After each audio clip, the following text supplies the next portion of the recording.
I just want to thank you, the panel, for coming. I think we've learned, I'll speak for myself on this committee, I think we've heard so many reprehensible stories, which is why America from New York to California stood up last year and said enough is enough, hearing real stories from frontline people that are willing to put their job on the line. And as we've sat here over the last several months and whistleblowers come in and then whistleblowers come back, and the retaliation, the things that happen to people that put their job on the line, I think is reprehensible. I think what you're saying today, I find it heartbreaking. I think it's heartbreaking, number one, for the sake of our veterans, for the sake of many of you that went to work and to do good for those who have done the best sacrifice in our nation, our brave men and women. And then secondly, because they come back, and not only is the government not providing the things we promised to our finest, but when they do come back, they are in a large bureaucracy that's run amok, and we've been sitting here now for months, and I know some folks for years, trying to figure out how to get to the bottom of this. But, you know, I've never heard, I will say today, this is the first time I've ever heard of charging money for mandatory parties of palm reading.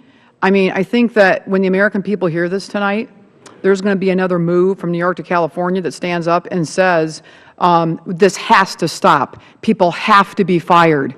You know, most of us come from places, I come from the state of Indiana, in northern Indiana, and we have issues with our CBOCs and our VAs as well, and have had inspector generals and all kinds of things happening. But I guess I just want to see this. I feel like, and Ms. Blender, you made the comment about one of your supervisors saw it on TV, saw this whole thing, and you said, you know, well, how does that make you feel? I feel like, since we've been doing this and digging into the weeds on this issue, that these bad actors are doubling down, almost of, I dare you to find me, I dare you to be able to cut through the bureaucracy and fire me. Do you find that in this realm that you're all working in? Always. Yes. Always. That there's a double down after Congress has really made this visible? For myself, I don't see these people walking the halls anymore. I don't see management. Occasionally, I've seen Diana.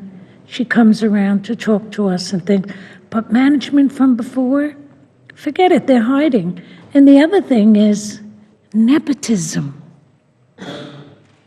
At our office, the one person that was crucifying me, I found out a couple of days before my hearing that was the big shot's son-in-law, our director's son-in-law. And I saw the director after he retired, and I said, why was your son-in-law here just to torment me? I said that to him. Oh, he wasn't here when I was. I said, oh, yes, he was. You should be ashamed of him.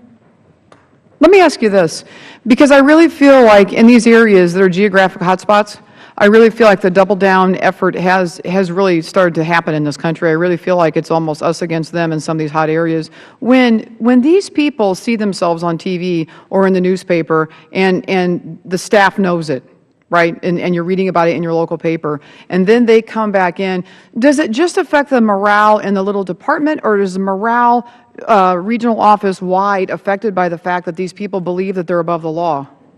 It's throughout the building. Mr. I appreciate Mr. Melisa. Yeah, it's regional office wide. That's what I'm saying. The employees feel really demoralized by this, especially if the management staff, the leadership is going to get up and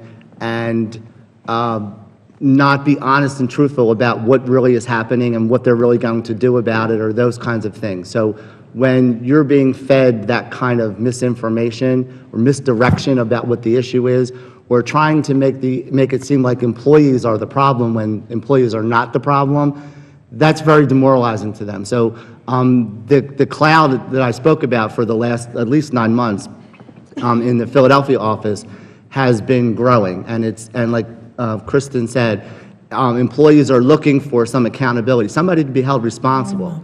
Because when employees do something wrong, they're held responsible for it almost immediately. But they don't see that accountability at the higher level, at the management level and above. So I appreciate your honesty. I appreciate the sacrifice you're under. Ms. Rule, do you want to add anything?